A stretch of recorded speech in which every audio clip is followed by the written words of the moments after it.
Hi there, this is Mohammad Misbahuddin, Assistant Professor Mechanical Engineering Department, Lords Institute of Engineering and Technology. Now I am here to explain a hardness test on a given specimen. Now I am going to perform a Rockwell hardness test, and finally we will get the Rockwell hardness number. So what is the hardness? As we know, hardness is a resistance to indentation or penetration. Hardness is what? Resistance to indentation or penetration. So what we are doing, we are applying a load on this by using a diamond cone indenter. We are placing a diamond cone indenter. So this is what a diamond cone indenter. So now we are placing in a Brinell hardness testing machine, and below this we are keeping the specimen, and by using a machine we are applying the load. So for performing this experiment, so first of all we need the given specimen. This specimen is made of stainless steel. So now we are going to find out the Rockwell hardness number of the given stainless steel specimen. So for performing this, we need a Rockwell hardness testing machine, and we need a Rockwell hardness microscope. So by using this microscope, we can find out the diameter of the impression. So now we will perform the experiment. So before performing this experiment, we should know that what are the different components of the given test machine. So this is a table. So table is a movable member. It can be raised, it can be lowered by using a given disc. Okay, so we can rotate the given disc so that this table can raise and it can be lowered. So next component of this hardness testing machine is the lever. So by using this lever, we can apply the load and we can release the load. So before testing, we should test the load. We should select the load. Now we are selecting the load as 150 kgf. Okay. Now what we will do, we will place the specimen. We will place the specimen, and then we will place the diamond cone indenter in a diamond. Now we are placing a diamond cone indenter. Now by using Allen keys, after fixing, what we will do, we are raising the table. Okay. So before raising, we have to see this reading. So we have two reading. We have two dials. Okay. We one graduations are in red colors, and another graduations we are saying it is in black colors. So red graduation we have to use while we are performing the Brinell hardness test. Now our experiment is a Rockwell hardness test. We have to choose this black scale. Okay. So before applying the load, the larger pointer is on 0 and a smaller pointer is also on 0. Now we will do one thing. We will raise the table. After raising the table, what we will see, this small pointer will move. It means that by using this machine, we are applying a load. And then what we will do, so this is the initial load we are applying by using the table. So slowly we are raising the table. So we can observe, once the specimen touches the indenter, both the dial indicators are moving. We have applied initial load. After applying initial load, we are seeing this is what? The rotation of the small pointer, it is on 3. Okay.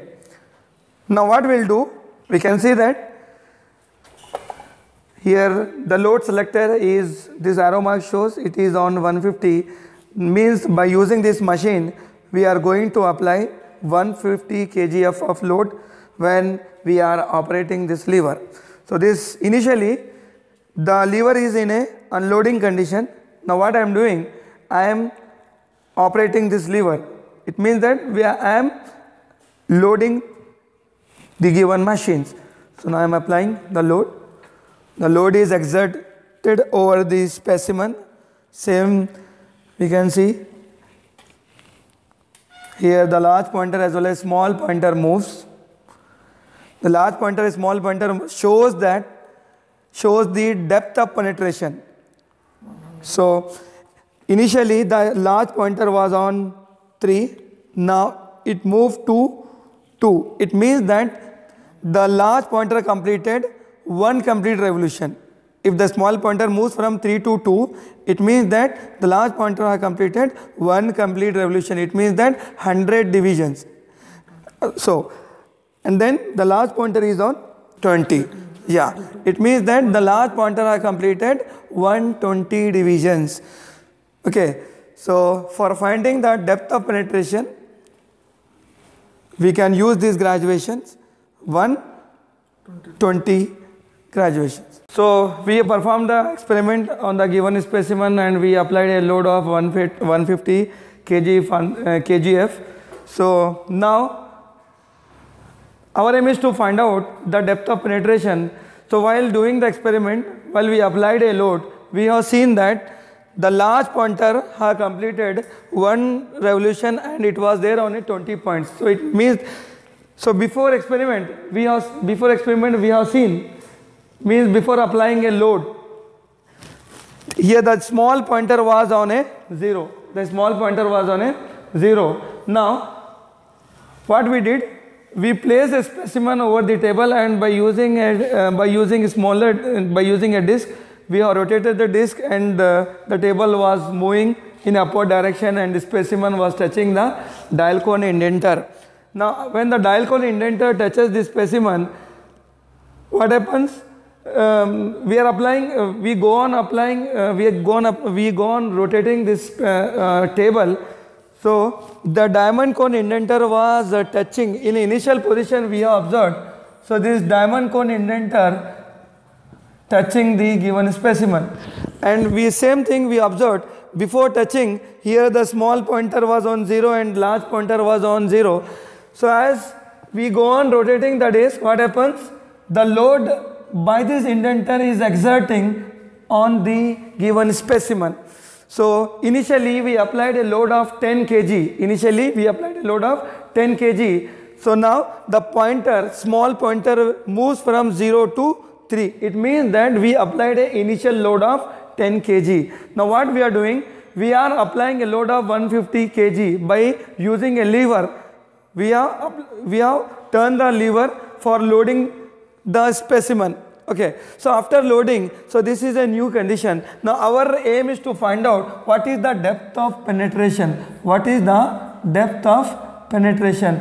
So we have seen this pointer, this diamond cone indenter point have moved from this position to this position. So this is what a depth of the given penetration. So we can find out in this way. So here it completes one revolution and it moves to the 120. So we want depth of penetration D. Depth of penetration can be calculated by the number of division into least count. What are the number of divisions covered by large scale? So we have seen 120 divisions this large pointer have completed. So we will write 120 are the number of divisions completed by a large pointer. So the least count of this large scale is 0.01. So we are multiplying with least count, that is 0.01. Therefore depth of penetration D is equal to 1.2 mm. So we got the depth of penetration is 1.2 mm. And we can also observe that while this diamond cone indenter indent the specimen, here this kind of penetration we are observing in a specimen. The angle of this penetration is equal to 120 degree. Okay, so now our main aim is to find out the hardness number, Rockwell hardness number. For finding this Rockwell hardness number, we have the formula 100 minus D by 0.02. 100 minus D is what? The depth of penetration we got 1.2 divided by 0.02. Therefore Rockwell hardness number is 40. So the Rockwell hardness number for the given specimen is 40. So as we have seen how to perform the experiment on the given specimen, so the Rockwell hardness test is always performed on a hardest material. Okay, so with this we have concluded our experiment.